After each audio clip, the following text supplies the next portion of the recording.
ada suku Amazon di Brazil. Mereka adalah salah satu suku yang misterius. Dia dari lahir sampai mati itu tidak pernah tahu kalau Islam itu ada. Tidak pernah tahu tentang Nabi Muhammad, tentang surga, tentang neraka. Apakah mereka akan masuk neraka? Kalau iya masuk neraka, kenapa dia masuk neraka? Apa alasannya? Kan dia tidak pernah dikasih kesempatan untuk beriman.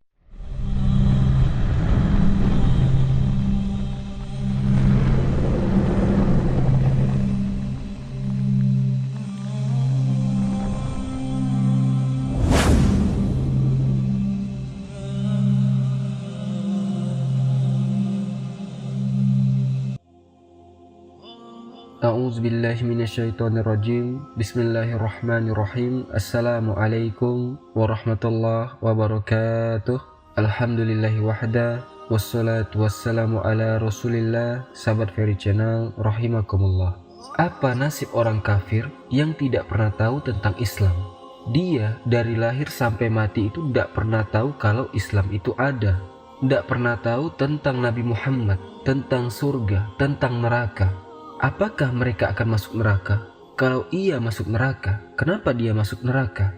Apa alasannya? Kan dia tidak pernah dikasih kesempatan untuk beriman. Misalnya ikhwata, ada suku Amazon di Brazil. Mereka adalah salah satu suku yang misterius. Mereka itu tidak ingin bercampur sama sekali dengan kehidupan modern.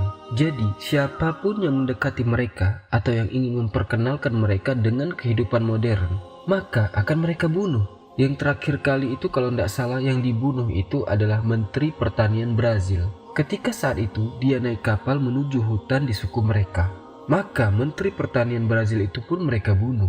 Orang-orang seperti mereka tidak tahu kalau agama Islam itu ada. Memang mereka tidak pernah dengar tentang Islam sama sekali. Jadi ikhwata, kita akan coba bahas secara sistematis. Apakah semua orang muslim masuk surga? Jawabannya tidak. Memang ujung-ujungnya masuk surga, walau amalannya hanya sekecil biji zarah. Orang muslim itu ada yang direct langsung masuk surga tanpa hisab. Ada yang masuk neraka sebentar, terus dimasukkan ke surga. Ada juga yang masuk neraka itu sangat lama, mungkin ribuan tahun, ratusan tahun, terus baru dia dimasukkan ke surga. Ada juga yang masuk neraka itu sangat lama, bisa ribuan tahun bahkan ratusan tahun. Setelah itu baru mereka masuk surga. Karena belum tentu semuanya langsung masuk surga setelah dihisab. Yang mana Rasul bersabda, La yudkhilu ahadan minkum amaluhul jannah, wa la yujiruhu minan nar. Tidak ada amalan seorang pun yang bisa memasukkannya ke dalam surga dan menyelamatkannya dari neraka. Kemudian sahabat bertanya, termasuk anda ya Rasulullah? Rasul jawab, iya, illa birahmatin minallah, kecuali dengan rahmat dari Allah. Jadi ikhwata, konsep masuk surga dan neraka dalam Islam itu mungkin berbeda dengan agama-agama yang lain. Mungkin di agama yang lain, kalau sudah beriman, sudah memeluk agama tersebut, terjamin masuk surga. Tetapi di dalam Islam berbeda. Di Islam ada 3 hal yang bisa memasukkan seseorang ke surga. 3 hal ini juga bisa menjauhi dia dari surga. Dan 3 hal tersebut harus terpenuhi terlebih dahulu. Ini sesuai Al-Quran, sesuai hadis sahih, bukan pendapat ana pribadi. Kita ini manusia, tidak ada yang tahu siapa yang masuk surga dan siapa yang masuk neraka. Di Al-Quran ada penjelasan tentang amalan orang yang ahli surga dan juga amalan orang yang ahli neraka. Syarat pertama adalah beriman kepada Allah dan Rasul-Nya. Syarat yang kedua, amalan, beramal soleh, akhlaknya baik dan seterusnya. Syarat yang ketiga adalah rahmat Allah Subhanahu wa Ta'ala. Tiga-tiganya harus ada. Hal pertama, beriman kepada Allah dan Rasul-Nya. Ini adalah pilihan kita sendiri. Allah Subhanahu wa Ta'ala berfirman, Al-haqqu mir rabbik. Katakanlah kebenaran ini datang dari Tuhanmu. Barang siapa yang ingin beriman, hendaklah dia beriman. Barang siapa yang ingin kafir, biarlah dia kafir. Hal yang kedua yaitu amalan. Ini juga pilihan kita. Kita bisa beramal baik kalau kita mau dan niat. Dan hal yang ketiga adalah rahmat Allah, karunia Allah. Jadi menurut ulama, 3 hal tersebut harus dipenuhi dan akan ditimbang pada hari kiamat. Dan berdasarkan 3 hal tersebut, manusia akan masuk surga atau masuk neraka. Sekarang ikhwata, ada pertanyaan. Bagaimana nasib orang kafir yang tinggal di pedalaman hutan, yang mereka benar-benar tidak tahu tentang Islam, tidak pernah diutus Nabi kepada mereka? Jadi akhwata, syarat pertama mereka tidak penuhi. Mereka tidak beriman kepada Allah dan Rasul-Nya. Tapi mereka tidak sukarela menjadi kafir. Mereka tidak sukarela untuk tidak penuhi syarat tersebut. Mereka hanya memang tidak pernah tahu tentang Islam. Jadi bagaimana nasib orang-orang ini di akhirat? Sebelum kita jawab itu, ikhwata, ada sebuah kisah. Rasulullah SAW kedatangan rombongan tawanan perang. Di tengah-tengah rombongan itu ada seorang ibu yang sedang mencari-cari bayinya. Ketika dia berhasil menemukan bayinya di antara tawanan itu, maka dia pun memeluk anaknya dengan tubuhnya erat-erat dan menyusuinya. Maka Rasul SAW bertanya kepada sahabat, apakah menurut kalian ibu ini akan tega melemparkan anaknya ke dalam kobaran api? Sahabat menjawab, tidak mungkin ya Rasul, demi Allah, dia tidak akan tega melempar bayinya ke dalam kobaran api. Kemudian Rasul SAW mengatakan, sungguh Allah lebih sayang kepada hamba-hambanya daripada ibu ini kepada anaknya. Apabila seorang ibu tersebut tidak tega melempar anaknya ke dalam api, maka Allah tentu lebih tidak tega lagi melempar dan mencampakkan hambanya ke dalam api neraka. Akan tetapi ikhwata, apa yang terjadi? Hamba tersebut tidak peduli kepada Allah dan agamanya. Bahkan dia lari jauh dari Allah. Bagaimana Allah bisa sayang kepada hamba tersebut? Allah itu sayang sama hambanya. Allah sayang sama ciptaannya. Ikhwata, Allah tidak mungkin menzolimi ciptaannya. Allah tidak mungkin menzolimi hambanya. Ya ibadi, inni haramtu zulma ala nafsi wa ja'altuhu bainakum muharraman fala tazalamu. Wahai hamba-hambaku, sesungguhnya aku telah mengharamkan kezaliman atas diriku, dan aku pun menjadikan kezaliman itu di antara kalian sesuatu yang haram, maka janganlah kalian saling menzolimi. Jadi, seorang muslim yang keimanannya kuat tidak mungkin khawatirkan orang lain yang tidak pernah tahu tentang Islam, karena dia tidak mungkin dizolimi. Kemudian ikhwata, bagaimana nasib orang yang tidak pernah tahu tentang Islam? Orang kafir itu ada 3 macam. Ada beberapa ulama memang yang membaginya menjadi 4 macam, tetapi kita pakai yang 3 macam.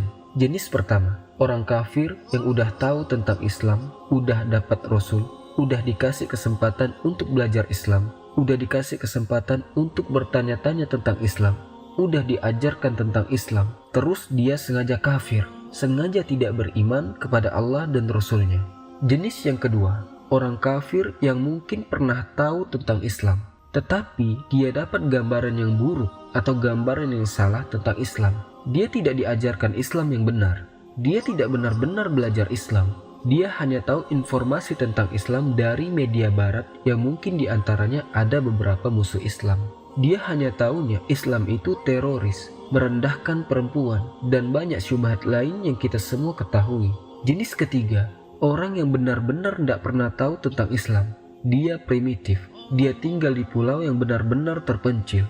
Dia tidak tahu apapun tentang teknologi. Dia tidak tahu kalau ada agama yang namanya Islam. Dia tidak pernah dengar kata Muslim. Dan dia tidak pernah dengar Al-Quran. Kemudian ikhwata, jenis yang pertama itu yang sengaja kafir setelah diajarkan tentang Islam, setelah dikasih tahu tentang Islam.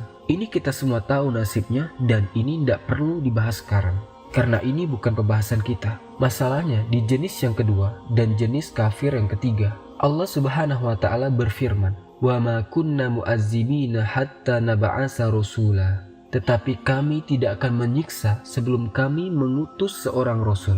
Jadi ada pernyataan yang jelas di sini. Allah tidak akan menyiksa suatu kaum yang belum pernah dikirim seorang rasul. Jadi syarat iqamatul hujjah itu adanya rasul, adanya kesempatan untuk beriman, adanya kesempatan untuk belajar agama yang hak, agama yang benar. Jadi mereka yang belum dikirim seorang rasul, mereka yang belum dikasih kesempatan untuk beriman, itu kondisinya berbeda. Sesuai ayat yang disebutkan barusan, wa ma kunna mu'azzibina hatta nab'asa rasula. Mereka harus dikirim seorang rasul terlebih dahulu. Jadi dalam masalah tersebut ulama berbeda pendapat. Ada 2 pendapat. Pendapat yang pertama, orang yang dari jenis kedua dan jenis ketiga itu, orang yang mungkin dapat gambaran yang tidak benar tentang Islam, atau orang yang mungkin tidak pernah tahu tentang Islam, tidak pernah dikasih kesempatan untuk beriman. Mereka akan termasuk golongan ahlul fatrah, dan mereka akan langsung masuk surga di hari kiamat. Terus pendapat yang kedua, dan ini pendapat yang ana pilih juga, mereka kan belum dikirim rasul di dunia.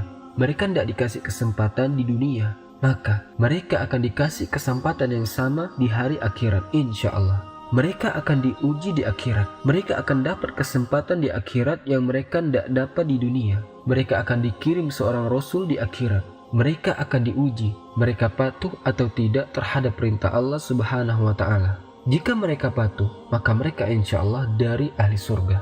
Jika mereka tidak patuh, maka mereka akan dilempar ke neraka. Ikhwata, golongan ini, kelompok ini akan diuji. Apakah golongan ini masih sesuai fitrahnya atau tidak? Soalnya jelas ikhwata, fitrah itu Islam. Dan sebenarnya banyak orang zaman dahulu itu suku-suku yang udah buat kesimpulan sendiri bahwa Allah Maha Esa, Allah yang menciptakan segalanya, Allah Maha Kuasa tanpa adanya Rasul, tanpa dikirim Rasul. Fitrah adalah tauhid, fitrah adalah Islam. Rasul SAW bersabda, kullu mauludin yuladu alal fitrah, fa abawahu yuhawidanihi, au yumajjisanihi, au yunassironihi. Setiap anak yang lahir dilahirkan di atas fitrah. Kedua orang tuanya lah yang menjadikannya Yahudi, Majusi atau Nasrani. Jadi sebenarnya setiap bayi itu kalau dibiarkan tanpa pengaruh orang lain, pasti dia bakal buat kesimpulan suatu hari bahwa yang menciptakan bumi ini adalah Tuhan yang Maha Esa, yang Wahid, yang Ahad, yang Somad, seperti suku Dongga di Utopia. Ceritanya sangat menarik. Mereka ini sampai tahun 1956 kalau tidak salah, mereka benar-benar tidak ada hubungan dengan orang lain di luar suku mereka. Mereka tidak mengenal kehidupan modern sampai tahun 1956 ini. Mereka benar-benar tidak tahu kalau ada yang namanya HP, kamera, TV. Mereka taunya hutan saja. Ketika mereka mulai berinteraksi dengan dunia luar, ternyata mereka punya agama. Agama mereka itu mereka karang sendiri. Mereka buat kesimpulannya sendiri tanpa adanya pengaruh dari pihak manapun. Mereka menyembah Tuhan yang menurut mereka namanya adalah Tabla. Dalam bahasanya artinya yang di langit. Bagaimana mereka mendeskripsikan Tuhan mereka? Mereka jelaskan Tuhan mereka seperti ini. Kata mereka, Dia adalah Tuhan yang Maha Esa. Dia tempat meminta segala sesuatu yang kami mau. Dia yang mampu kasih kita minuman. Dia yang mampu kasih kita makanan. Dia yang menghidupkan kami. Dia yang mematikan kami. Dia tidak punya anak dan tidak menikah. Di dunia ini tidak ada yang setara atau sama dengan Dia. Lihat, akidahnya mirip sekali dengan Islam. Mereka mencapai kesimpulan-kesimpulan tersebut tanpa adanya pengaruh apapun dari luar. Inilah fitrah manusia, Masya Allah. Anak-anak kecil saja yang 1-2 tahun itu, kalau ditanya di mana Allah, pasti tangan mereka itu nunjuk ke atas. Fitrah manusia, luar biasa agama Islam. Jadi tidak perlu kita khawatir nasib orang kafir yang tidak pernah tahu tentang Islam. Karena tidak mungkin Allah menzoliminya. Allah Maha Adil. Dia kalau belum dikasih kesempatan di dunia, pasti akan dikasih kesempatan di akhirat. Dia akan diuji. Apakah dia masih sesuai fitrahnya atau tidak? Apakah dia patuh terhadap perintah Tuhan yang menciptakan langit dan bumi? Sebenarnya ikhwata, yang perlu dikhawatirkan nasibnya itu adalah ana dan antum semua. Kita masuk surga atau tidak, karena kita sudah dikasih kesempatan. Kita sudah mengenal Allah, kita sudah mengenal Rasul Allah, risalahnya, sudah mengenal Al-Quran. Tetapi sayangnya masih banyak di antara kita yang tidak menghargai kesempatan tersebut. Masih lalai sholat, masih bosan dengar ceramah dan menuntut ilmu, masih pelit bersedekah atau berinfak. Al-Quran dibiarkan di rumah hingga berdebu. Kita ini umat Muhammad, umat Rasulullah. Kita sudah dapat kesempatan di dunia. Maka di akhirat apa alasan kita? Kita di dunia sudah iqamatul hujjah. Maka yang perlu dikhawatirkan maksudnya itu kita sendiri ikhwata. Kita ini nanti di akhirat masuk surga atau tidak. Dan semoga kita semua yang mendengar video ini bisa istiqomah ke jalan yang Allah ridhoi. Bisa istiqomah sholat, istiqomah menuntut ilmu, istiqomah bersedekah, istiqomah mengikuti sunnah Nabi Muhammad SAW. Semoga kita semua yang mendengar kisah ini bisa dikasih rizki para sahabat yang membawa kita ke jalan yang benar, bukan jalan yang menyimpang. Soalnya sahabat itu perannya sangat penting dalam proses hijrah. Semoga kisah ini ada manfaatnya. Kita tutup dengan membaca Subhanakallahumma bihamdika asyhadu an la ilaha illa anta astaghfiruka wa atubu ilaik. Wallahu ta'ala alam. Assalamualaikum warahmatullahi wabarakatuh.